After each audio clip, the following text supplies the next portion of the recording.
Hello दोस्तों, आज हम जेनेक्स लैबोरेटरी के शेयर को देख लेते हैं। इन्होंने अपने तिमाही नतीजे पब्लिश किए हैं। तिमाही नतीजे देखने से पहले हम ये बता देते हैं, ये देख लेते हैं कि ये कंपनी करती क्या है। तो ये जो जेनेक्स लैबोरेटरी इस कंपनी है, ये बल्क अमाउंट में ड्रग्स बनाती है, दवाइयाँ जो होती है ये उनको बनाती है। और ऐसा नहीं कि थोड़ी बहुत बनाती है, बल्क अमाउंट में बनाती है। जैसे कि ये एंटी फंगल जो दवाइयाँ हो गई, मसल्स रिलैक्सेशन की जो दवाइयाँ होती हैं, यानी कि पेन किलर की जो दवाइयाँ होती हैं, एनाल्जेसिक की दवाइयाँ होती हैं, तो ये दवाइयाँ बनाती है, जैसा कि हमने बताया अभी। इसके अलावा ये देख लेते हैं कि इनका जो दवाइयाँ जो ये बेचते हैं वो कहाँ कहाँ बेचते हैं। तो जो 58% तक है ये इंडिया में बेचते हैं, और उसके बाद सबसे ज़्यादा ये 14% तक वियतनाम में बेचते हैं। यानी कि पहले नंबर पर 58% तो इंडिया में ही बिक जाती है इनकी दवाइयाँ। उसके बाद वियतनाम में, फिर इजिप्ट भी बेचते हैं, स्पेन में भी 6% बेचते हैं, वहीं ये पेरू में भी 3% बेचते हैं, जर्मनी में 1%, ईरान में 1%। तो ऐसा नहीं कि केवल इंडिया में ही इनका बिजनेस है। हालांकि 58% है कि ज़्यादातर जो इनका दवाइयाँ जो ये बेचते हैं वो इंडिया में ही बेचते हैं, सेल करते हैं। लेकिन बाकी जो 42% है वो ये विदेशों में भी बेचते हैं। तो रेवेन्यू का जो सोर्स है इनका वो विदेशों से भी है। तो हमने जाना कि जो जेनेक्स लैबोरेटरी है ये क्या काम करती है। तो हमने बताया कि ये जो मेडिसिन है उनको बनाने का काम करती है, और इंडिया में ही नहीं बल्कि विदेशों में भी ये अपना कारोबार करती है कंपनी। अब देख लेते हैं जो इसके नतीजे इन्होंने पब्लिश किए हैं दिसंबर 2024 में। तो इनका जो सेल्स ग्रोथ रहा है दिसंबर 2024 में वो 40 करोड़ का रहा है, और इससे पहले सितंबर 2024 में जो इनका सेल्स हुए थे 33.38 करोड़ के हुए थे। और वहीं अगर एक साल पहले देखें हम यहाँ से, तो एक साल पहले दिसंबर 2023 में 21.39 करोड़ हुए थे। तो वहाँ से अच्छी खासी जंप है, सीधे 19 करोड़ का सेल्स में इन्होंने जंप किया है बेहतरीन तरीके से। ये बहुत अच्छा जंप माना जाएगा। वहीं पर अगर एक्सपेंस देखें कंपनी के, तो कंपनी ने थोड़ा सा खर्चे कर लिए हैं, और जो खर्चे हैं वो 32.86 करोड़ के किए हैं। वहीं पिछले क्वार्टर में इन्होंने 25.92 करोड़ के किए थे, और एक साल पहले इन्होंने जो खर्चे किए थे वो 16.59 के किए थे। तो खर्चे भी इनके उसी हिसाब से बढ़ गए हैं, और अगर खर्चे बढ़े हैं तो इनके ऑपरेटिंग प्रॉफिट घट। देख लेते हैं कि खर्चे क्यों बढ़े हैं। तो जो इनके जो खर्चे बढ़े हैं ये एक्सपेंस में हुए हैं, और एक्सपेंस क्या हुआ है ज़्यादा देखते हैं। तो एक्सपेंस जो ज़्यादा हुए हैं वो है 32.86%। तो इनका मटेरियल कॉस्ट चला गया। 69% जो है 32.86 टोटल इनके एक्सपेंस हुए हैं, और उसमें से जो मटेरियल कॉस्ट है वो 69% चला गया है। तो 69% तो मटेरियल कॉस्ट चला गया, यानी कि दवाई जो बनते हैं उनके लिए इनको मटेरियल लाना पड़ता है, तभी सीधी सी बात है दवाइयाँ बनेंगी। और जो मटेरियल की खरीदारी है उसमें 69% रेवेन्यू का चला गया। वहीं एम्प्लॉय कॉस्ट, अब ये मटेरियल तो खरीद लेंगे लेकिन उसको बनाने के लिए एम्प्लॉय भी तो चाहिए, लोग भी तो चाहिए। तो जो एम्प्लॉय कॉस्ट इनकी गई है 5% चली गई है।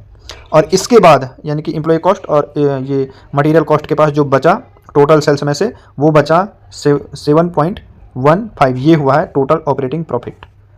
ऑपरेटर्स को जो प्रॉफिट हुआ है 7.15 हुआ। वहीं एक साल पहले देखें तो 4.80 था, और ये काफ़ी अच्छा जंप है प्रॉफिट में अगर एक साल पहले देखें तो। हालांकि पिछले क्वार्टर के मुकाबले गिरावट है, 7.46 था पिछले क्वार्टर में, और वहाँ से हल्की फुल्की गिरावट है। और ये देखा जा रहा है कि जो अर्निंग्स है उनमें गिरावट देखी जा रही है। पूरे शेयर मार्केट में, पूरी कंपनियों में जो कंपनियां उनके जो रिजल्ट आ रहे हैं वहाँ पर गिरावट देखी जा रही है। लेकिन इसका पॉजिटिव पॉइंट ये है कि इसके सेल्स बढ़े हैं। मेन चीज़ है सेल्स बढ़ना। ऑपरेटिंग प्रॉफिट तो हो सकता है कि अगली बार बढ़ा दें फिर से। तो ऑपरेटिंग प्रॉफिट जो इस बार रहा वो 17.87% पे रही, जबकि पिछले क्वार्टर में ये 22.35% थे, और एक साल पहले देखें तो 22.44% के सेल्स चल रहे थे। ऑपरेटिंग प्रॉफिट मार्जिन, तो मार्जिन में कमी है, जो मुनाफे का मार्जिन है वो कम हुआ है थोड़ा सा, ये जरूर है। लेकिन पेनी शेयर जिस हिसाब से है, ये जेनेक्स लैबोरेटरी जो ये है इसका जो शेयर है वो पेनी शेयर है, तो पेनी शेयर के हिसाब से ठीक ठाक नज़र आता है। वहीं पर अगर अब हम देखें इसका नेट प्रॉफिट, हम देख रहे हैं इसका शुद्ध प्रॉफिट क्या रहा है। सेल्स के अकॉर्डिंग सही है, सेल्स बढ़ रहे हैं, ये हमने पॉजिटिव पॉइंट देखिए। अब देख लेते हैं यहाँ पर कि जो इनका नेट प्रॉफिट है, तो नेट प्रॉफिट जो कंपनी को इस बार हुआ है 5.06 करोड़ के हुए हैं, और एक साल पहले 2.76 करोड़ के हुए हो रहे थे। तो वहाँ से इनका जो प्रॉफिट है वो लगभग दुगना हो चुका है। ये काफ़ी अच्छा पॉइंट है कंपनी के लिहाज से देखा जाए तो। हर बार ये अपना जो प्रॉफिट है वो बढ़ा रहे हैं।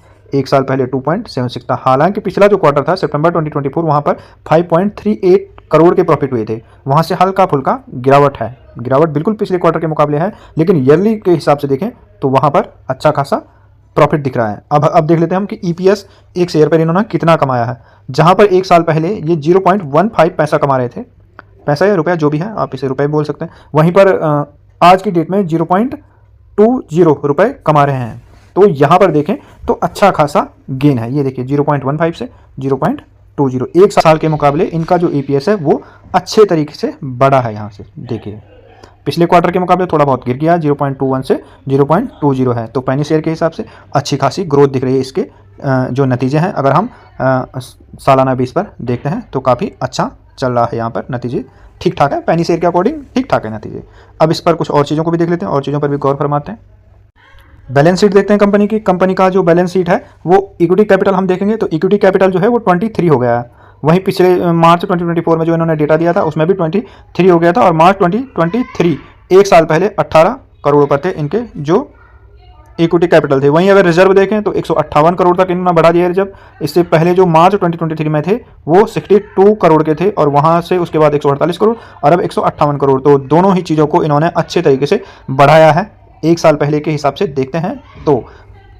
इक्विटी कैपिटल 18 से इन्होंने 23 कर दिया है। रिजर्व देखें पिछले साल के मुकाबले अब तक 62 से 158 कर दिए। एक चीज़ जो यहाँ पर नेगेटिव दिखती है वो ये है कि कंपनी ने कर्जा लिया, बोरोइंग जो है वो बढ़ गई है, वो हो गए 29 करोड़ के हो गए, पहले 6 करोड़ के थे और अब ये 29 करोड़ के हो चुके हैं। देख लेते हैं कि ये शॉर्ट टर्म है या लॉन्ग टर्म है, ये जो इन्होंने कर्जा बढ़ाया है ये लॉन्ग टर्म है या शॉर्ट टर्म है। तो लॉन्ग टर्म बोरोइंग जो है वो है 16.13 करोड़ और शॉर्ट टर्म के लिए जो है वो है 13.19 करोड़। तो लॉन्ग टर्म के लिए इन्होंने यहाँ पर कर्जा लिया है। अब जो इन्होंने कर्जा लिया है उस पर इन्हें इंटरेस्ट पे करना पड़ेगा, ब्याज देना पड़ेगा, तो वहाँ पर थोड़ा सा इसका प्रॉफिट घट जाएगा, क्योंकि ये इसी बार जो इन्होंने डेटा दिया है उसी में ये शो हो रहा है जो ये कर्जा है। तो अब टोटल एसेट देख लेते हैं कि टोटल एसेट जो है वो कैसे हैं कंपनी के। बाकी चीज़ें ठीक ठाक है, थोड़ा बहुत कर्जा बढ़ा लिया है, ये थोड़ा सा चिंता का विषय है। यहाँ पर देख लेते हैं अब जो ये टोटल एसेट है 244 करोड़ के हैं, और इससे पहले जो थे 230 करोड़ के एसेट से टोटल। तो एसेट टोटल इनके बढ़ रहे हैं, हमने देखा कि यहाँ पर ठीक ठाक है। पेनी शेयर के मुकाबले अगर देखते हैं तो अच्छा नजर आता है। इन्वेस्टर देख लेते हैं कि इन्वेस्टर कौन कौन है यहाँ। तो जो इन्वेस्टिंग या होल्डिंग पैटर्न है वो है यहाँ पर प्रमोटर के पास 18.41% दिसंबर 2024 का जो डेटा है उसके अनुसार 18.41% पर इनकी होल्डिंग है। और ये पिछले 4 जो इन्होंने डेटा दिए हैं, पिछले 4 क्वार्टर के डेटा दिए हैं वहाँ पर सेम बनी हुई है। हालांकि उससे पहले अगर एक साल पहले देखें दिसंबर 2023 में तो ये 23.61% के हेर फेर थी, और वहाँ से जो प्रमोटर थे उन्होंने अपनी होल्डिंग को कम किया है, उन्होंने अपनी होल्डिंग को बेचा है। और वहीं पर पब्लिक को देखें तो पब्लिक के पास 81.58% के शेयर अभी हैं। तो अगर देखें तो दिसंबर 2023 वहाँ का प्राइस आपको देखना चाहिए कि जो ये प्रमोटर है इन्होंने उस समय कितने में बेचा, क्या चल रहा था उस समय प्राइस, कि इन्होंने उस समय इसे सेल कर दिया। अब हो सकता है कि खरीद भी लें, क्योंकि प्राइस अगर जैसे जैसे कंपनियों का जो शेयर प्राइस है वो डाउन आ रहा है तो हो सकता है कि प्रमोटर वहाँ पर अपनी होल्डिंग बढ़ाए। पहले ऐसी न्यूज़ें आ रही थी निकल करके कि जो प्रमोटर हैं कंपनी के वो सेल कर रहे हैं अपने, क्योंकि प्राइस बढ़े जा रहा था। लेकिन अब चूँकि डाउन हो रहा है, पूरा शेयर मार्केट क्रैश हो रहा है, और ये शेयर मार्केट का चक्र का हिस्सा है कि वो गिरता भी है और उसके बाद ऊपर भी उठता है, ऊपर भी जाता है। तो ये शेयर मार्केट का चक्र है वो चलता रहता है। अब देख लेते हैं कुछ और बिंदु, समरी देख लेते हैं, कंपनी के कुछ रेशियो देख लेते हैं। तो जो मार्केट कैप है वो 288 करोड़ का है, 288 करोड़ का है। पी जो अभी चल रही है 15.4 पर चल रही है, और इंडस्ट्री में 28.1 की चल रही है, यानी कि इंडस्ट्री के पी से सस्ता दिखता है इसका जो पी है। तो जेनेक्स लैबोरेटरी अभी सस्ता नजर आ रहा है। वहीं पर अगर रेट ऑफ कैपिटल अर्निंग देखें तो 14.1 है, रेट ऑफ अर्निंग देखें तो 10.2 है। पेनीज उसके हिसाब से ये सही नजर आता है। हालांकि जो rate of capital earning, rate of earning दोनों होना चाहिए वो 15 से ऊपर होना चाहिए। और अगर यहाँ टोटल एसेट देखें तो 244 करोड़ के हैं।